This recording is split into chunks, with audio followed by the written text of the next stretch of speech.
नमस्कार दोस्तों। अगर मैं आपसे कहूँ कि आप एक समय में बहुत सारे लोगों को मूर्ख बना सकते हो, बेवकूफ़ बना सकते हो, तो आप में से बहुत सारे लोग बोलेंगे कि नहीं यार, नहीं बना सकते। एक दो लोग हो तो बना सकते हैं, या कुछ ऐसे भी हमारे दोस्त होंगे जो कहेंगे नहीं मैं बना सकता हूँ। होगा उनके पास ज़्यादा बुद्धि हो सकता है, भाई मैं तो नहीं बना सकता। लेकिन तेनालीराम बना सकते हैं एक समय में बहुत सारे लोगों को मूर्ख। तो चलिए ये कहानी पढ़ेंगे हम कारगर तकरीब, और इसमें जानेंगे कि तेनालीराम एक समय में कितने लोगों को मूर्ख बनाएंगे। ठीक है, तो चलिए शुरू कर लेते हैं।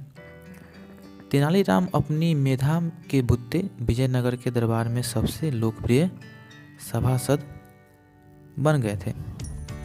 एक साधारण विदूषक ने इतनी तरक्की कर ली थी, उसके सहकर्मी सभासद इससे ईर्ष्या करने लगे थे, जलने लगे थे।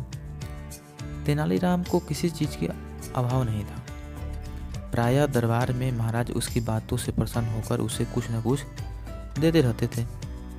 सहकर्मियों की ईर्ष्या का यही कारण था, इसीलिए लोग जलते थे। एक दिन दरबार में इस बात पर चर्चा शुरू हुई कि किसी को कितनी बार मूर्ख बना सकता है, एक बार, दो बार या बार बार।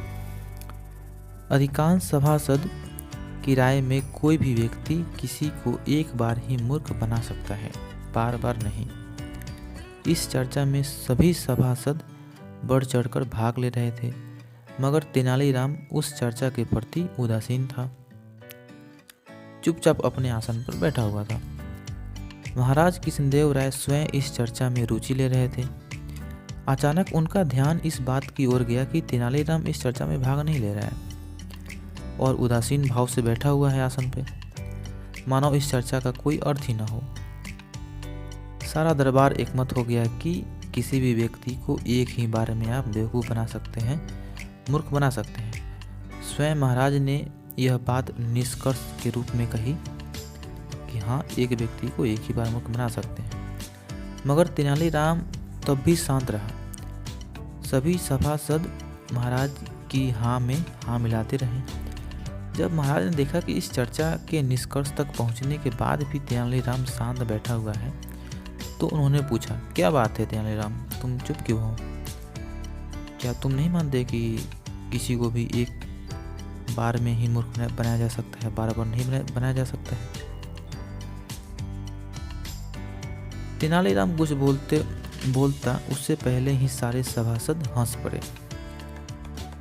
उनमें से एक ने कटाक्ष किया, ताना मारा, महाराज तेनालीराम विद्वान है और वे हम सबको एक बार में मूर्ख बना सकते हैं, ऐसे में वे हमारी बात से सहमत क्यों होंगे? तो एक सज्जन थे वहाँ पे, उन्होंने ताना मारा इनको कि महाराज ये तो विद्वान है तेनालीराम, ये तो हम लोगों को एक बार में मूर्ख बना सकते हैं, हम सभी को बना सकते हैं, तो वे हमारी बात से क्यों सहमत होंगे? भाई हम लोग तो मूर्ख आदमी हैं, हम लोग तो किसी को एक ही बार मूर्ख बना सकते हैं, कम पढ़े लिखे लोग हैं, लेकिन तेनालीराम तो बहुत विद्वान है। यही बात वो ताना मारते हैं। महाराज हंसते हुए पूछ बैठे, क्या सचमुच ऐसा है तेनालीराम? तुम एक बार में हम सबको मूर्ख बना सकते हो? तेनालीराम ने विनम्रता पूर्वक कहा, महाराज मैं ऐसा कोई दावा नहीं कर सकता हूँ। आप अन्नदाता हैं, आप हमारे स्वामी हैं, मैं आपका सेवक हूँ। हाँ, इतना अवश्य मैं कह सकता हूँ कि जो कुछ कहा गया है उससे मैं सहमत नहीं हूँ। तभी एक सभासद कहा, महाराज दरबार के निष्कर्ष को नहीं मानने का अर्थ यही है कि तेनालीराम मानते हैं कि एक आदमी को एक ही साथ हम सबको मूर्ख बना सकते हैं। तेनालीराम को अब गुस्सा आने लगा था। उसने महसूस किया कि दरबार के सभी सभासद आज उसे निशाना बनाकर घेर रहे हैं और उसने जो कुछ कहा वही स्वीकार करवाना चाहते हैं। वह असल में इस तरह के व्यर्थ की चर्चा में नहीं पड़ना चाहते थे, इसलिए वो मौन थे, चुपचाप थे। महाराज उसकी चुप्पी तोड़ना चाहते थे, इसलिए उन्होंने तेनालीराम को सीधा सवाल किया कि तो तेनालीराम तुम यह मानते हो कि एक आदमी एक बार में पूरी सभा को मूर्ख बना सकता है? अब तेनालीराम मन ही मन कुछ विचार कर चुका था। उसने आसन से उठकर कहा, अपराध क्षमा हो महाराज, ऐसा हो सकता है। ठीक है, महाराज ने कहा, हम प्रतीक्षा करेंगे। पर याद रहे कि ऐसे प्रयास में के समय तुम अकेले पड़ जाओगे तो मेरे सारे सभासद होंगे। सोचो तब क्या तुम हम सबको एक साथ मूर्ख बना सकते हो? जी हाँ महाराज, विनम्रता से तेनालीराम ने कहा। सारे सभासद तेनालीराम के इस उत्तर से सन्न रह गए। उन्होंने तेनालीराम के इस उत्तर का अनुमान ही नहीं था। उन्हें लगा कि तेनालीराम अपनी औकात भूल गया है। महाराज उसके इस उत्तर से अवश्य नाराज होंगे। अब उनकी कोई खैर नहीं है तेनालीराम की। दूसरी तरफ महाराज सोच रहे थे कि तेनालीराम में विशेष योग्यता है।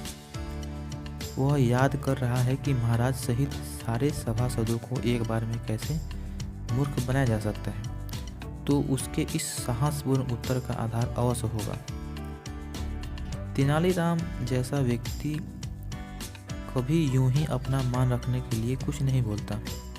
यह देखना रोचक होगा कि किस प्रकार वह एक साथ सभी सभासदों को मूर्ख बनाता है। उस दिन की बात आई गई चली गई। दूसरे दिन से महाराज के दरबार में सामान्य दिनों की तरह कामकाज होने लगा। सभासद और महाराज तेनालीराम की बातों को भूल गए। एक दिन तेनालीराम अपनी खाट झाड़ रहा था, अपना खटिया झाड़ रहा था। घर में सफाई हो रही थी। खाट झाड़ने पर खाट में कुछ खटमल मिले, जिसे हम लोग भोजपुरी में बोलते हैं उड़ीस। खटमल आप समझ रहे होंगे हिंदी। खटमलों को देखकर तेनालीराम के मस्तिष्क में एक विचार आया, उनके दिमाग में एक विचार आया। उसने उसमें से एक मोटे मोटे खटमल को एकत्रित करके एक छोटी सी डिबिया में बंद कर लिया। रसोई से वह एक छोटी खरल, मूसली और एक छोटी चिमटी उठा लाया। इन सारी चीज़ों को उसने एक थैली में रख लिया। उसके होठों पर एक विचित्र मुस्कान तैर रही थी और आंखों में एक विशेष चमक थी। दूसरे दिन तेनालीराम अपने नियत समय से पहले बिस्तर से उठ गया और शीघ्रता से स्नान ध्यान करके राजदरबार की ओर चल पड़ा। जिस समय वह राजदरबार पहुंचा उस समय वहां कोई नहीं आया था। उसने थैली से डिबिया निकाली और उसका ढक्कन खोलकर उसमें रखे खटमल महाराज के आसन पर उलट दिए। फिर उसने डिबिया देखी। सारे खटमल महाराज के सिंहासन पर उड़ेले जा चुके थे और डिबिया खाली थी। इसके बाद तेनालीराम अपने आसन पर जा बैठा। धीरे धीरे सभासद आने लगे, दरबार भरने लगा। थोड़ी देर बाद दरबार के सारे आसन भर गए। महाराज भी आए और कार्रवाई भी शुरू हो गई। सभा की कार्रवाई अभी थोड़ी ही देर चली थी कि महाराज को एक खटमल ने काट लिया। महाराज ने पहलू बदला, थोड़ी राहत महसूस की और फिर खटमल ने उन्हें काट लिया। थोड़ी ही देर में महाराज बेचैन हो उठे। खटमलों के काटने से वे परेशान थे। उन्होंने चीखकर क्रोध भरे स्वर में पूछा, अरे आसन पर खटमल कहाँ से आ गए? एक सभासद ने कहा, महाराज खटमल तो कहीं भी आ जा सकते हैं, और आ ही गए हैं तो जिस खाट खटिया में पनाह लेते हैं उसे कभी छोड़ते नहीं हैं। मानव रक्त ही उनका आहार होता है, इसलिए ये ऐसी जगह पर बसेरा बनाते हैं जहाँ मनुष्य बैठता हो या सोता हो। आप में से कोई इन खटमलों से बचने का उपाय जानता हो तो कुछ करो, ये महाराज बोलते हैं। सभासद मौन हो गए। थोड़ी देर तक आपस में धीमे धीमे बात करने के बाद एक सभासद ने कहा, सिंहासन पर गर्म पानी उड़ेलने से थोड़ी सी राहत मिल सकती है। महाराज खटमलों के काटने से परेशान हो उठे थे, जिसके कारण उन्हें आवेश में कहा, राहत नहीं, छुटकारा चाहिए, अस्थायी निदान बताइए हमको, एकदम परमानेंट इलाज। सभासदों ने मानो सांप सूंघ गया हो। अब कहीं से फुसफुसाहट भी नहीं उभर रही थी। सबको मौन देखकर तेनालीराम अपने आसन से उठा। महाराज, मेरे पास इस समस्या से मुक्ति का एक रामबाण निदान है, जिसे आजमाया जाए तो खटमलों से मुक्ति मिल जाएगी। एक लगनशील व्यक्ति मेरे इस रामबाण निदानों से करोड़ों खटमलों को मार सकता है।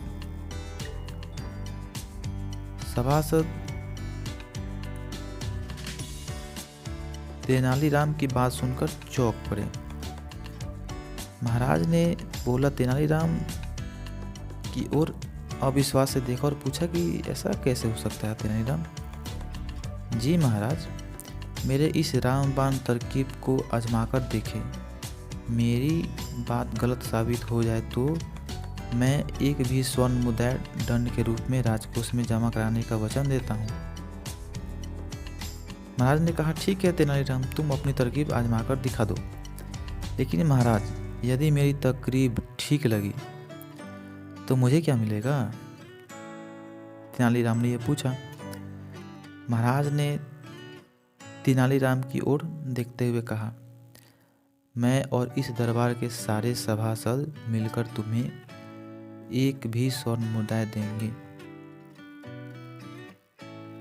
अब तेनालीराम महाराज के आसन के पास गया और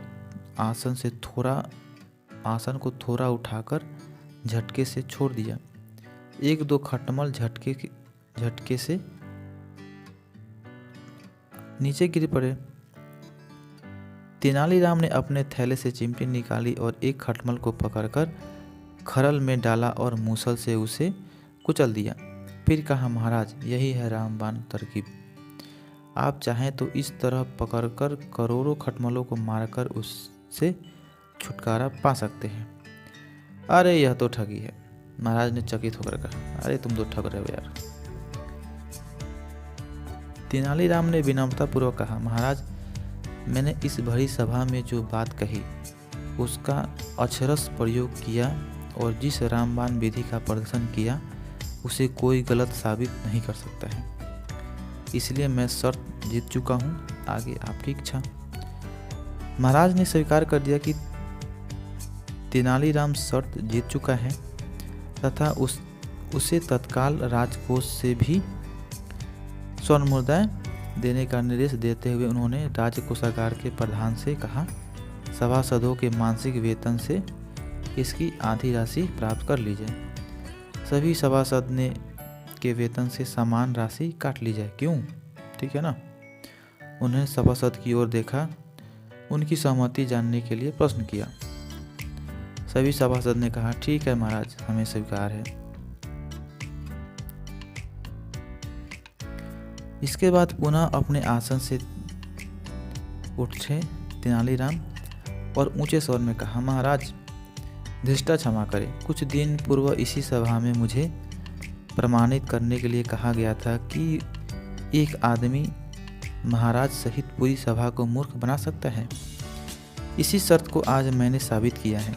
मुझे इन एक भी स्वर्ण मुद्रा की कोई आवश्यकता नहीं है। कृपया अपना निर्देश वापस ले लीजिए। फिर वह महाराज के आसन के पास गया और महाराज से थोड़ी ही देर के लिए आसन छोड़ने का अनुरोध किया। महाराज समझ गए थे कि तेनालीराम आसन से खटमलों का सफाया करने के लिए उपस्थित हुआ है।